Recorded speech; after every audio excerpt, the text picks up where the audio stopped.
تعالي يلا نعمل محشي الكوسة النهاردة بكل أسرار وتكاته. هقولك على أهم أسرار محشي الكوسة اللي هيطلع معاكي محشي الكوسة حاجة ولا أطعم من كده.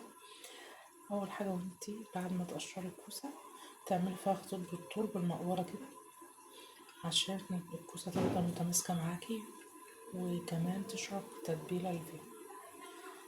تاني حاجة، لو عايزة الرز ما يطلعش من الكوسة بتاعتك ضيفيله معلقة نعناع ناشف.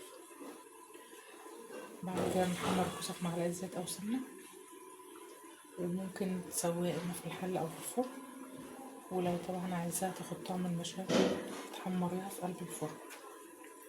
يلا بينا نشوف هنعملها ازاي مع بعض.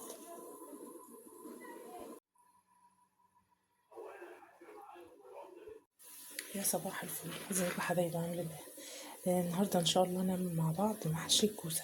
طبعا محشي الكوسه من المحاشي الجميله جدا اللي كلنا بنحبها، ومن الحاجات السهله يعني اللي ممكن البنات الصغيرين اللي طلبوا مني يعملوه ان شاء الله بكل سهوله.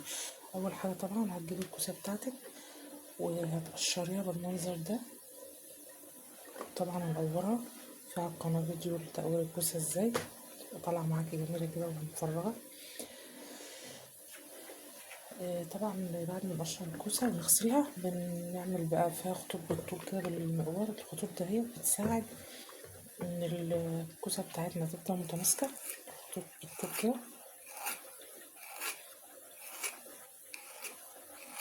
الكوسة هتفضل معاكي ماسكة نفسها وجامدة، وكمان هتشرب التتبيلة بتاعتنا بسرعة. تمام، دي اول حاجه، اول خطوه. طبعا احنا غسلنا الرز بتاعنا والتسبيكه على النار، واقول لكم التسبيكه بتتعمل ازاي. بعد كده هنبدا نحمر الكوسه الاول في الزيت او سمنه، نديلها صدمه كده في الزيت، نديها لون ذهبي، ونشوف هنعمل ايه بعد كده.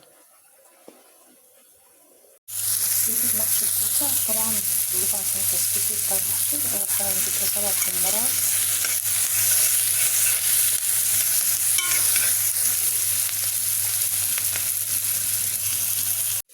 وهننزل بمعلقه توم،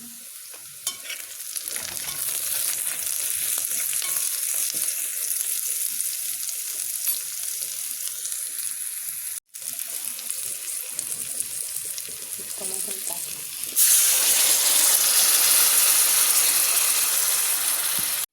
التوابل بتاعتنا، ملح، فلفل، كمون، بابريكا، كزبرة، وهننزل عليهم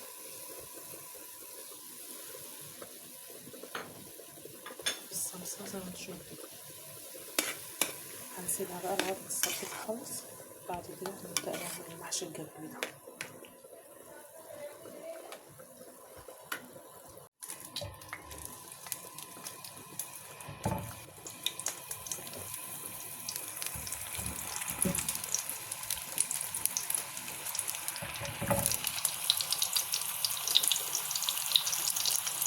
تحمير الكوسة قبل الحشو بالمنظر ده بيخلي الكوسة برضه تفضل متماسكة معاك.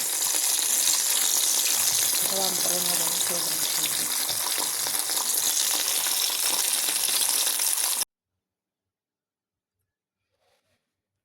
بعد ما حمرنا الكوسة طبعا في الزيت زي ما قلتلكم، هنبدأ بقى نحشي الكوسة بتاعتنا. طبعا مش هتملي الكوسة أوي رز عشان الرز بتاعنا ما يطلعش. وكمان هقولك على حاجة حلوة، تركاية حلوة تعمليها عشان الرز بتاعك ما يطلعش بره الكوسية. هتحطي شوية نعناع ناشف على الخلطة بتاعة الرز، بس كده. خلص بقى نشوف هنعمل ايه.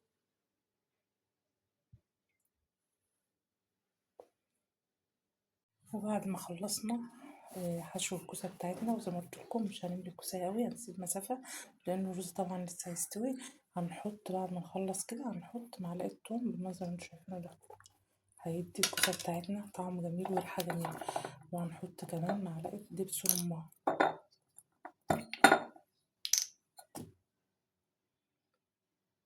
طبعا دبس الرمان بيديلها مذاق تاني خالص.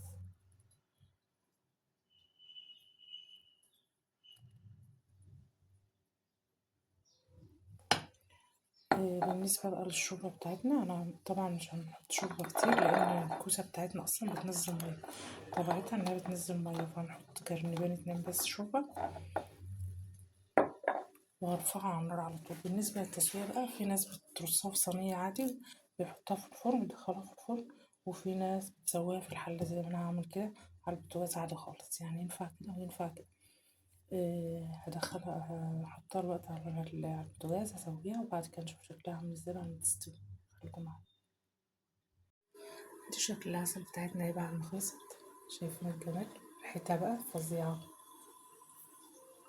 أتمنى تكون الوصفة عجبتكم، لو عجبتكم ياريت تخلوش عنها بلايك، مشاركة الفيديو، مشاركة في القناة، أشوفكم فيديوهات جديدة إن شاء الله.